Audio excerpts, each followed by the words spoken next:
The crisp autumn air carried a somber tune as the city gathered to bid farewell to one of its finest, Officer Miller.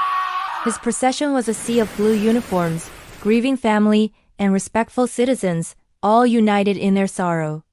Among the crowd, shackled and escorted by 2 guards, was a man named Leo. He wasn't there by choice.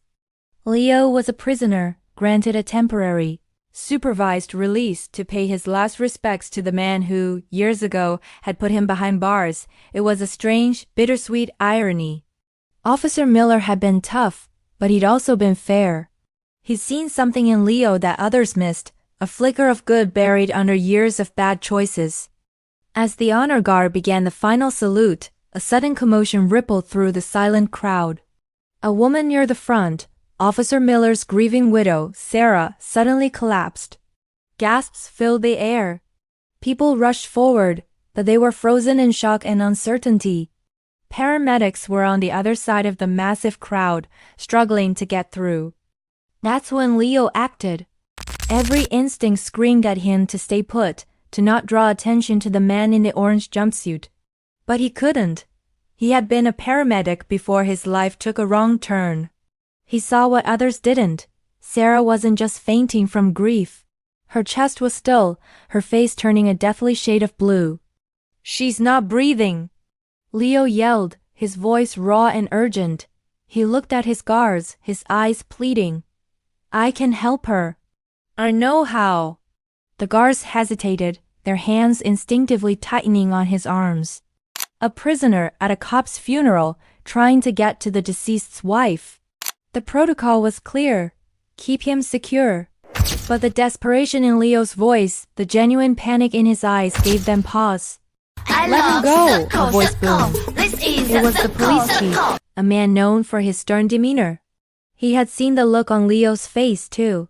It wasn't the look of an opportunist. It was the look of a lifesaver. The guards released their grip. Leo didn't waste a second. He lunged forward, dropping to his knees beside Sarah. The crowd parted, forming a silent, stunned circle around them.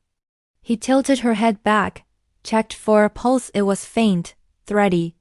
"She's in cardiac arrest," he announced, his voice steady and commanding, the voice of the paramedic he once was. He immediately began chest compressions. 1 and 2 and 3 and 4. He counted, his rhythm perfect, his movements sure and strong. The only sounds were his counting, the horrified sobs of the family, and the distant wail of approaching sirens. It felt like an eternity. Leo's arms ached, sweat beaded on his forehead, but he didn't stop. He was no longer a prisoner.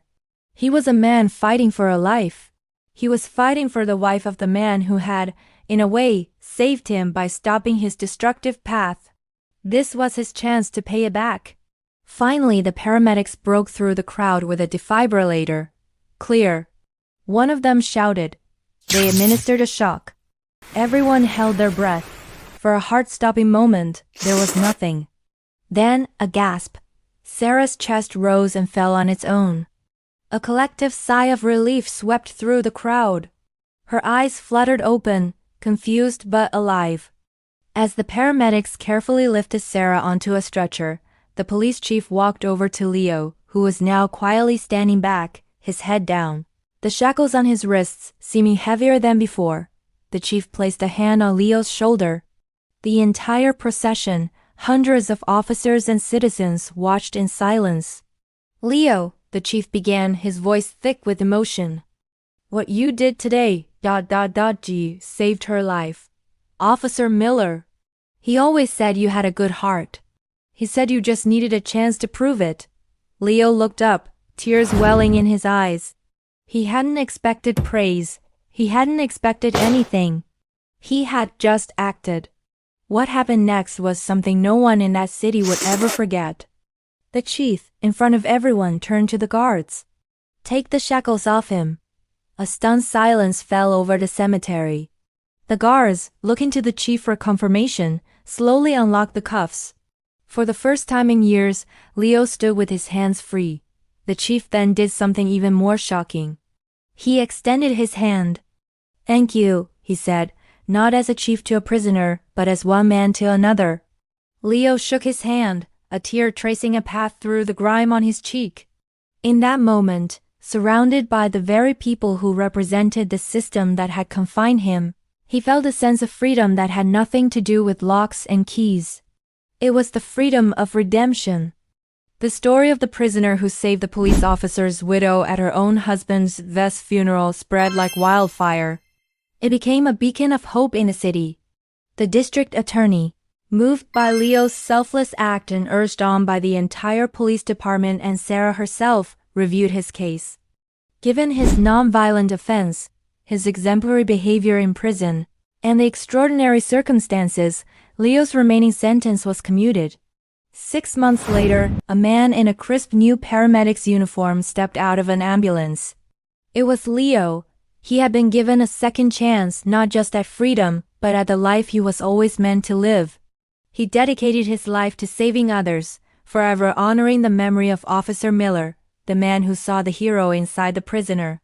His story serves as a powerful reminder that compassion is not bound by uniforms or prison walls, and that sometimes the most profound acts of kindness come from the most unexpected places. Thanks for watching. If this story moved you, please give it a thumbs up and subscribe to our channel for more inspiring content. See you next time.